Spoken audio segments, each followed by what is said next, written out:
Eh bien justement, ces ateliers Kaizen, ils ne sont pas animés par le tout venant. Et c'est là, avec le Lean Six Sigma Flash, où il y a une vraie révolution.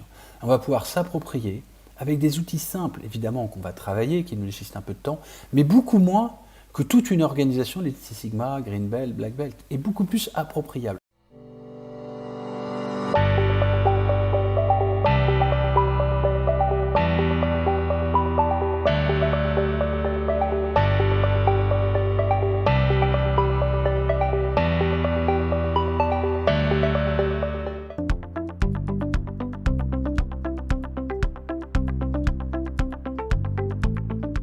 Les ateliers.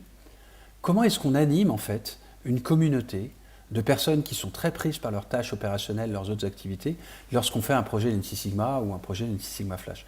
Comment est-ce qu'on fait pour les impliquer de la manière la plus optimale, en leur demandant le moins de temps possible? Alors, on va parler des ateliers Kaizen, qui sont assez connus et assez diffusés. Et en fait, quand je parle du Lean Six Sigma Flash, certains experts me répondent « Mais François, le Lean Six Sigma Flash, c'est du Kaizen ». Oui et non. Oui, dans le sens où c'est quelque chose d'accéléré, on va voir qu'un atelier Kaizen est quelque chose d'accéléré. Mais non dans le sens où l'atelier Kaizen est animé généralement par un expert, par quelqu'un qui maîtrise un Black Belt, un Master Black Belt Lean Six Sigma, peut-être aussi des Green Belt qui sont à l'aise, qui sont habitués, qui savent gérer l'humain et des relations et une dynamique d'équipe, mais pas par des opérationnels, rarement par des managers.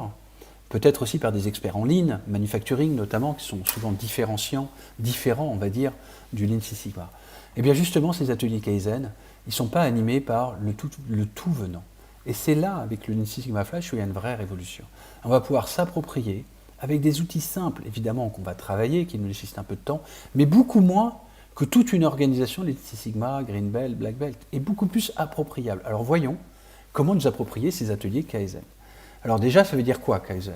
Kaizen, ça veut dire bon changement, et je vais le préciser après. Eh bien, on le voit ici sur cette image. Là, c'est un exemple que j'ai fait sur un programme, un projet Black Belt dans une grande organisation de plusieurs milliers de personnes, où on avait identifié non pas 3 outils par étape, mais 4-5 outils, on va dire majeurs, par étape: Define, Measure, Analyze, Improve, Control. Et dans le cadre du Black Belt, ça prenait 6 à 9 mois pour finaliser ce projet, avec beaucoup d'impact. Et puis ensuite, on regardait des ateliers d'accélération d'efficacité qui étaient beaucoup plus focalisés, qui sollicitaient un petit panel de personnes assez réduit, 5, 10 personnes, en travaillant sur des processus, notamment ici c'était sur le VSM, Value Stream Mapping, parce qu'on travaillait sur des processus pour les accélérer, et ensuite on faisait des ateliers d'analyse et de résolution des causes qu'on avait vues dans le VSM, ce qui mettait en fait des petits projets. Et bien typiquement, ce qu'on fait dans notre Lean Six Sigma Flash, c'est comme si on se concentrait sur la partie qui est en bas.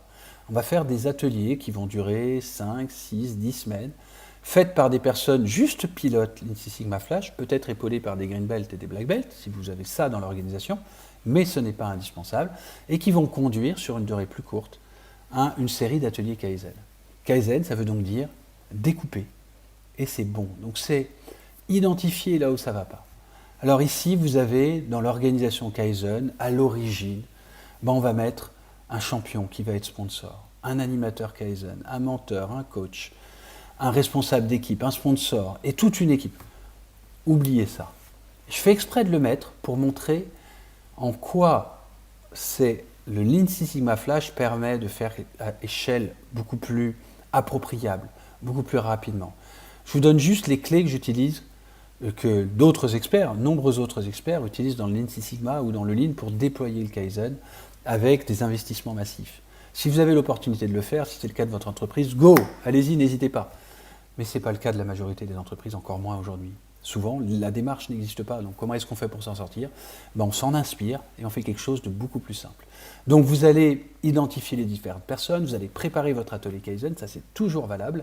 Vous allez le mettre en œuvre et vous allez faire le suivi. Donc c'est extrêmement simple. Et cet atelier, comment il va fonctionner? Je donne un exemple que j'ai vécu pendant plusieurs années chez General Electric dans le domaine financier, de la gestion de crédit.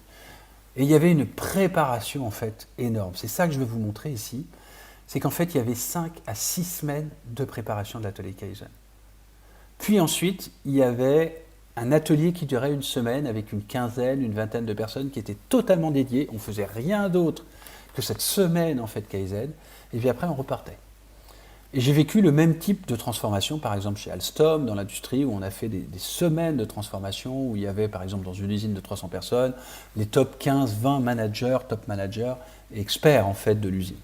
Ça, c'est bien, quand vous avez les moyens de le faire, quand il y a une démarche qui lance. Mais on va s'en inspirer. Dans l'idée ici, ne faites pas ça si vous n'avez pas les moyens de le faire. Par contre, ce que vous allez mettre en place, c'est que vous savez que maintenant, il faut de la préparation. Donc, vous allez préparer. Comment? En allant voir les différentes parties prenantes. Si par exemple c'est un VSM, Value Stream Mapping, qu'on a vu en phase mesure, eh bien vous allez d'abord rencontrer les différents acteurs en amont, en aval, passer peut-être une demi-heure, une heure, décomposer les étapes, vous faire votre petite idée du processus, puis vous allez faire votre heure et demie, vos 2 heures d'atelier, peut-être par Teams, peut-être en présentiel, pour optimiser ce processus. Et comment vous allez faire? Eh bien vous allez suivre la même séquence que je faisais par exemple sur une semaine, quand on avait les moyens, que je fais encore sur une semaine, quand on a la possibilité de le faire, et les impacts sont évidemment beaucoup plus forts, eh bien vous allez séquencer c'est quoi la situation actuelle. Et vous allez peut-être passer un premier atelier, comme ici sur un atelier d'une semaine, l'équivalent de la première journée, à cartographier votre processus actuel. Et puis, vous allez identifier votre cible. Deuxième étape, comme on a vu dans le VSM, cible, futur, dans la phase improve. Et ensuite, ce que vous allez faire, c'est que vous allez mettre en place, vous allez tester. Quand vous avez la chance d'avoir une semaine d'amélioration, d'atelier Kaizen, ou une journée, eh bien, vous pouvez tester dans la journée. Quand vous n'avez pas ce luxe-là, et c'est le cas dans la majorité des déclinaisons, eh bien, vous allez tester en parallèle des activités, vous allez revenir, vous allez faire des petits groupes de travail qui vont avancer peut-être en parallèle de manière efficace sur les sujets pour reboucler sur ce que ça donne. Donc oui, inspirez-vous des ateliers Kaizen, comme on le voit ici, mais ne vous mettez pas cette contrainte, il faut absolument que l'atelier Kaizen ait tous les membres, ça va être très compliqué à faire. Souvent, vous allez être réduit finalement à 3-4 personnes, mais c'est suffisant et ça marche. Ça donne des super résultats de faire cet atelier Kaizen ensemble. Donc voilà par exemple, dans le cadre d'un projet, l'In Sigma Black Belt, comment on met l'atelier Kaizen sur 12 mois pour le faire fonctionner. Eh bien, faites exactement la même chose, mais sur 12 semaines pour un Lean Six Sigma Flash. Tiens, je fais un premier atelier, un deuxième atelier. Plutôt qu'il dure une demi-journée, 2 jours, 5 jours, je vais les faire durer 2 heures, 1 heure et demie. C'est suffisant quand on s'est bien préparé. Et puis, suivez-le avec des ateliers d'implémentation au bout de 4 semaines, au bout de 8 semaines, au bout de 10 semaines, et valorisez ce qui s'est passé. Voilà un exemple de déclinaison de Kaizen.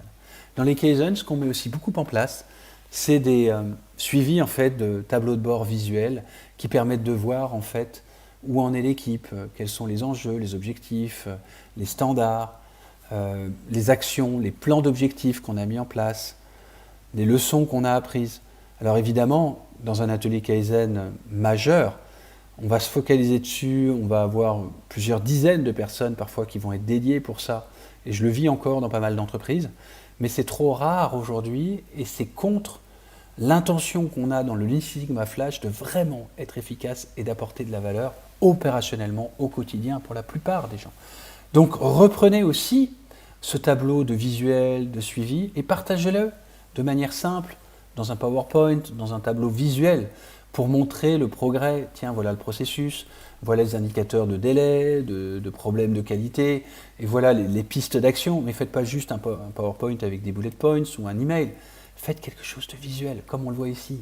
Tiens, il y a une première victoire rapide, ou un quick win. Tiens, on a pensé à fusionner, à faire de l'ELCOP-MOR sur l'étape A et l'étape B. Ben voilà ce que ça donne. Eh bien, représentez-le et communiquez comme si c'était un grand projet, mais à votre échelle. Il n'y a pas besoin aujourd'hui, on est dans une vraie rupture en fait. On le voit, les grands programmes et les grands projets fonctionnaient par business plan, par le fait de planifier il y a encore 10 ans, 20 ans, encore aujourd'hui, certains d'entre eux fonctionnent comme ça, où on est très mouse, on a besoin d'avoir énormément de ressources, notamment pour les ERP, ces gros logiciels d'entreprise. Et puis alors, il faut staffer énormément de personnes. Et bien maintenant, même ces approches-là, aujourd'hui, sont fortement agilisées par itération, alors évidemment pas à la semaine, aux 15 jours, mais même globalement sur 2-3 mois, pour pouvoir réagir et s'adapter aux évolutions et incertitudes du marché et du contexte qui sont de plus en plus fortes. Eh bien, c'est exactement la même chose sur les approches Lean Six Sigma. On ne peut plus se permettre. On peut encore avoir quelques projets, programmes complexes à haut niveau pour attaquer des gros sujets, Mais devant la complexité, l'incertitude, l'indisponibilité des personnes, les changements d'orientation, nous devons trouver le moyen, notamment avec le Lean Six Sigma Flash, d'être extrêmement agile et proactif dans la manière de faire nos projets aussi d'amélioration continue. C'est la même révolution qu'on va avoir. D'ailleurs, on a la même révolution, j'ai parlé des programmes, des projets, dans l'entrepreneurship. Dans l'entrepreneurship, il y a 10 à 20 ans, on vous demandait quoi? On vous demandait de créer un business plan, d'investir pendant 2-3 ans, de regarder si ça marche. Aujourd'hui, ceux qui font ça, ils ont peu de chances de s'en sortir. On leur demande, notamment avec le Lean Startup, d'être extrêmement agile, de faire du minimum viable product, donc d'être dans des boucles d'itération qui sont aussi de l'ordre de quelques semaines à quelques mois maximum pour avancer sur la solution. Et bien c'est pareil dans l'amélioration continue. Comment est-ce qu'on fait pour s'ajuster et être itératif?